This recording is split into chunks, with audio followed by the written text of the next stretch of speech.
बारामती लोकसभा मतदारसंघामध्ये भारतीय जनता पक्षाचं संघटन मजबूत करणे, संघटन शक्ती वाढवणे आणि या दृष्टीने लोकसभा प्रवास योजना आहे। मी आज दिवसभर रात्री 10 वाजेपर्यंत हा प्रवास करणार आहे। आमच्या राष्ट्रीय नेत्या आणि केंद्राच्या वित्तमंत्री निर्मला सीतारामनजी या पूर्ण वेळ प्रभारी आहे। पुढच्या 18 महिन्यात निर्मला सीतारामनजी 5 ते 6 वेळा बारामतीच्या मतदारसंघात येऊन प्रत्येक वेळी 3 दिवस मुक्कामी असणार आहे आणि केवळ इथली डेव्हलपमेंटची परिस्थिती काय आहे, केंद्र सरकारकडून काय डेव्हलपमेंट अपेक्षित आहे, राज्य सरकार जे आता आमचं आलं आहे त्यातनं काय करता येईल आणि एकंदरीत सांस्कृतिक, धार्मिक, सामाजिक, आर्थिक दुर्बल आणि गरीब कल्याणाच्या योजना ज्या शेवटच्या माणसापर्यंत पोहोचवण्याची जबाबदारी ज्यांची होती, मागच्या 2.5 वर्षात साधारणतः गरीब कल्याणाच्या योजना केंद्राने पाठवलेल्या, राज्य सरकारने त्याला काही ठिकाणी ब्रेकही लावला। एकदा त्याचं ऑडिट होईल, सर्व शासकीय अधिकारी त्या बैठकी घेतील आणि त्यामध्ये गरीब कल्याणाच्या योजना ज्या ज्या समाजाला त्या लागू व्हायला पाहिजे त्या झाल्या की नाही याबद्दलही चर्चा होणार आहे। भरगतचे 21 कार्यक्रम असणार आहे आणि त्यातनं मला वाटतं या लोकसभा मतदारसंघाचं संपूर्ण जे काही विश्लेषण आहे हे विश्लेषण करून पुढच्या वेळी जेव्हा प्रवासाला येतील तेव्हा या मतदारसंघामध्ये काय काय केंद्र सरकारने त्या ठिकाणी मदत केली पाहिजे, काय काय त्या ठिकाणी केलं पाहिजे, असं केवळ बारामतीत नाही आहे, त्या राज्यातल्या 16 लोकसभा पहिल्या टप्प्यात आहे, पुढच्या टप्प्यात आणखी येतील आणि त्यामुळं केवळ आणि केवळ आमची संघटनात्मक शक्ती वाढवणे आणि आमचा संघटन मजबूत करणे आणि केंद्र आणि राज्य सरकारच्या गरीब कल्याणाच्या योजना लोकांपर्यंत पोहोचवणे एवढाच मतितार्थ, एवढाच विषय या प्रवास दौऱ्याचा आहे। एनसीपी का आपको विश्वास है चित्र बदलेगा इस बार? देश में बड़े बड़े जो किले हैं वो उद्ध्वस्त हुए हैं, ऐसा कुछ किसी का रहता नहीं है, सबकी बारी आती है, तो किसी का कोई गढ़ होता नहीं है, जनता निर्णय करती है। और मोदी जी पे विश्वास है जनता को कि 2024 में जिस प्रकार से माननीय प्रधानमंत्री मोदी जी ने 21वीं सदी का विश्व गुरु देश को बनाने का जो सपना है, 2024 के बाद हमारे देश को जो नया रिवॉल्यूशन आने वाला है और डॉक्टर अब्दुल कलाम जी ने जो विजन रखा था 2020 उसको आगे लेके जाने का जो प्रयास मोदी जी कर रहे हैं, जनता 100% विश्वास करेगी और हम वो विश्वास दिलाएंगे भी, जनता में जाएंगे भी। जो कार्यकर्ता जो नई टीम है उनको हम समझाएंगे कि आगे का भारत क्या होगा और आगे के भारत को क्या विजन मोदी देना चाहते हैं। और मुझे लगता है अभी जनता ये समझ गई है कि देश को सुरक्षित कौन रख सकता है, ये देश को मजबूत कौन कर सकता है, तो माननीय प्रधानमंत्री मोदी जी के नेतृत्व में सरकार कर सकती है। यही जनता को समझ रहा है और मुझे लगता है ऐसे बहुत किले उद्ध्वस्त होंगे, बारामती कोई बड़ा किला नहीं है। देशामध्ये अनेक गड उद्ध्वस्त झाले आहेत। जेव्हा संघटन मजबूत होतं तेव्हा संघर्ष निर्माण करण्याची ताकद तयार होतं आणि जेव्हा संघर्ष निर्माण करण्याची ताकद तयार होतं तेव्हा चांगले चांगले गड उद्ध्वस्त होतात। हा देशाचा इतिहास आहे। त्यामुळे कुणाचा गड राहत नाही, कुणाचं वर्चस्व राहत नाही, वेळेनुसार ते बदलत असतं। आम्ही ठरवलं आहे की आमची ताकद एवढी वाढवायची आणि आमच्या भरोशावर शिवसेना भाजप युतीने एकदा पुन्हा चांगलं प्रदर्शन करायचं आणि ही सीट निवडून आणायची।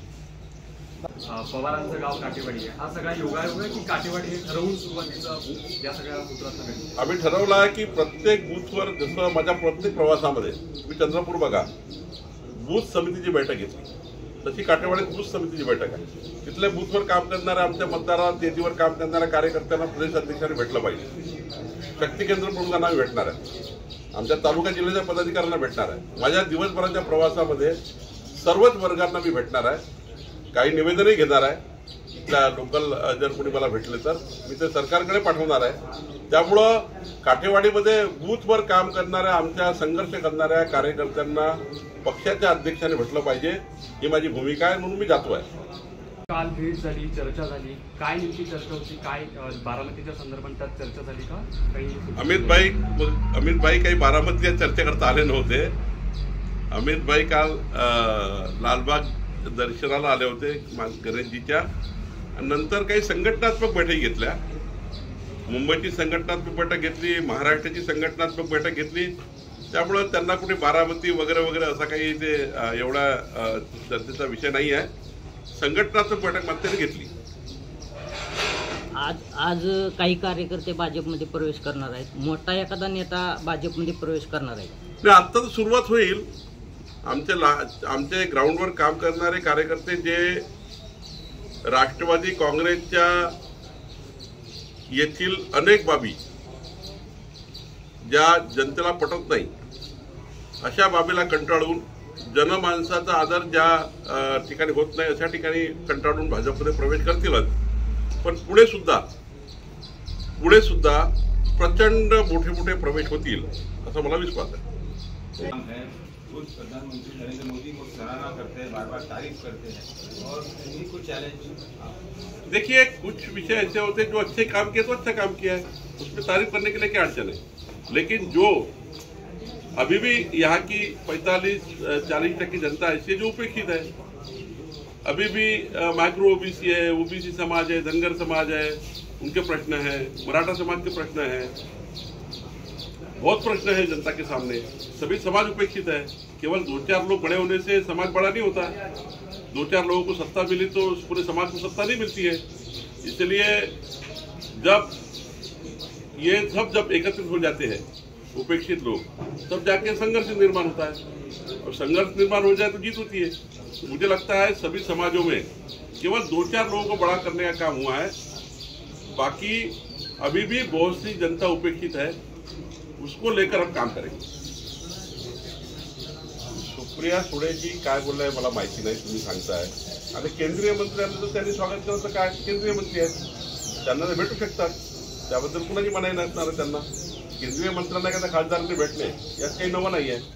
आणि निर्मलाजी आल्या त्यांना भेटल्या तर काय करायचं वेगळं आहे. प्रश्न असा आहे, राहिला प्रश्न बारामती का आवडतं. बारामतीसह आम्हाला राज्यातल्या संपूर्ण सीटवर आम्ही निवडणूक लढणार आहोत. आम्ही जर निवडणूक लढणार आहोत, आम्ही काही संन्यासी नाही आहोत. आम्ही भारतीय जनता पार्टीचे कार्यकर्ते आहोत. आणि आम्ही कार्यकर्ते असल्यामुळं आमची संघटना वाढवणे, आमचा उमेदवार लढवणे, त्याला पूर्ण ताकद देणे, त्याला निवडून आणणे ही जबाबदारी पक्षाची आहे. आणि जेव्हा पक्ष पूर्ण देशामध्ये, आज जगातला 1 नंबरचा पक्ष, महाराष्ट्र देशातला 1 नंबरचा पक्ष आहे, तेव्हा बारामतीमध्ये सुद्धा आमची लढाई लढावी आणि आम्ही आमचा खासदार जिंकावा ही आमची साहजिक त्या ठिकाणी तयारी राहणार आहे. त्यामुळे आम्ही कोणावरचं काही करतो आहे, याच्यावरचं काही करतो आहे, तो विषय नाही, तो आमचा अजेंडा नाही आहे. आमचा क्लिअर अजेंडा आहे की भारतीय जनता पार्टी शिवसेना युती ही बारामती जिंकेल म्हणजे जिंकेलच, ही तयारी आम्ही करतोय. हे करावंच लागतं. कुठल्याही क्षेत्रामध्ये जेव्हा आपण कमजोर असतो, कमी असतो, तेव्हा संपूर्ण तयारीला त्याला वेळ लागतं. आम्ही आमची संघटनात्मक तयारी करतो आहे. मला विश्वास आहे की यावेळी जनता ही पुन्हा एकदा माननीय मोदींच्या नेतृत्वात 400+ संपूर्ण देशामध्ये आणि बारामतीसहित संपूर्ण लोकसभा आमच्या निवडून येतील. आम्हाला विश्वास आहे. त्या पद्धतीने केवळ आणि केवळ नुसतं काहीतरी थातूरमातूर बोलायचं म्हणून बोलायचं असं नाही आहे. आम्ही अत्यंत चांगल्या पद्धतीने प्रदर्शन करू. माननीय आमचे नेते चांगला उमेदवारी देतील आणि आम्ही चांगलं प्रदर्शन करू. म्हणजे आत्तापर्यंत बारामती मतदारसंघात जी फाईट झाली नाही ती फाईट 2024 होईल. माननीय सीतारामन जी यहाँ की प्रभारी भी है, हमारे राष्ट्रीय नेता भी है. वो भी जब 3 दिन प्रवास करेगी, वो 3 दिन के प्रवास में भी बहुत से प्रवेश होंगे, क्योंकि उनका प्रभावी नेतृत्व है. और जो 3 दिन के प्रवास में बारामती को जो कुछ केंद्र सरकार से, फिर हम लोग राज्य सरकार से जो जनता के पास जाना चाहिए, गरीब कल्याण की योजना जो कहीं जानबूझ के अड़ाई गई है, कई गरीब कल्याण की योजना ऐसी है कि जो अभी तक नहीं मिली है, एक वर्ग उपेक्षित है अभी भी योजना से, उसको भी वो लाने का प्रयास करेंगे। केवल घोषणाबाजी नहीं, केवल चर्चाबाजी नहीं, तो निश्चित रूप से हमारी ताकत ऐसी मजबूत करेंगे कि आज तक की जितने बार लड़ाई बारामती में हुई है, सबसे अच्छी लढाई 2024 में होती। मी राज्यभर आता 2 महिन्यामध्ये संपूर्ण राज्यातल्या संपूर्ण जिल्ह्यात जाणार आहे आणि एकंदरीत आमचे जे संघटनेचे टीम आहे, या टीमच्या माध्यमातून पुढच्या काळात होणाऱ्या सर्व स्थानिक स्वराज्य संस्था, येणाऱ्या विधानसभा लोकसभा यामध्ये शिवसेना आणि भारतीय जनता पार्टी, माननीय एकनाथजी शिंदे यांच्या नेतृत्वात शिवसेना आणि माननीय देवेंद्रजी फडणवीस यांच्या नेतृत्वात भारतीय जनता पार्टी राज्यातल्या सर्व निवडणुका आणि केंद्रामध्ये माननीय प्रधानमंत्री मोदीजी, अमित भाई, माननीय नड्डाजी यांच्या नेतृत्वामध्ये लोकसभा विधानसभेच्या निवडणुका पुढच्या काळात होईल।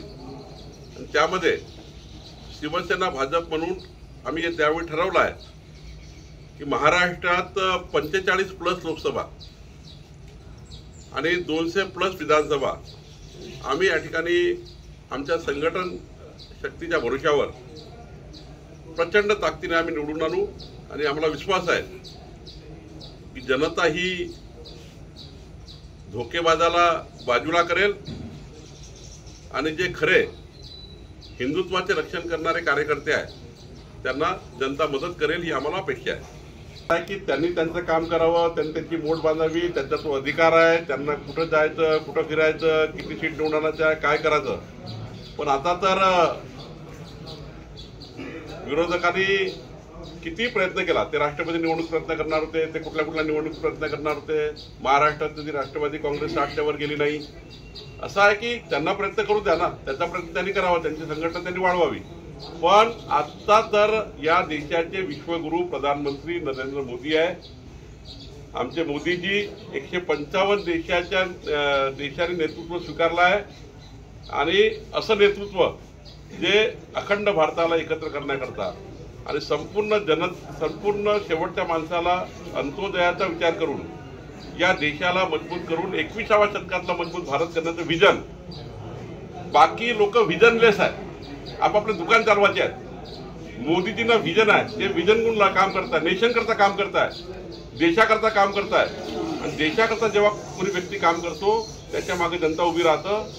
बाकी लोकांना पॉलिटिकल विजन आहे, आमचे पद भेटले पाहिजे, आम्ही पदावर राहिलो पाहिजे, आम्ही आमदार आलो पाहिजे, आम्ही खासदार आलो पाहिजे।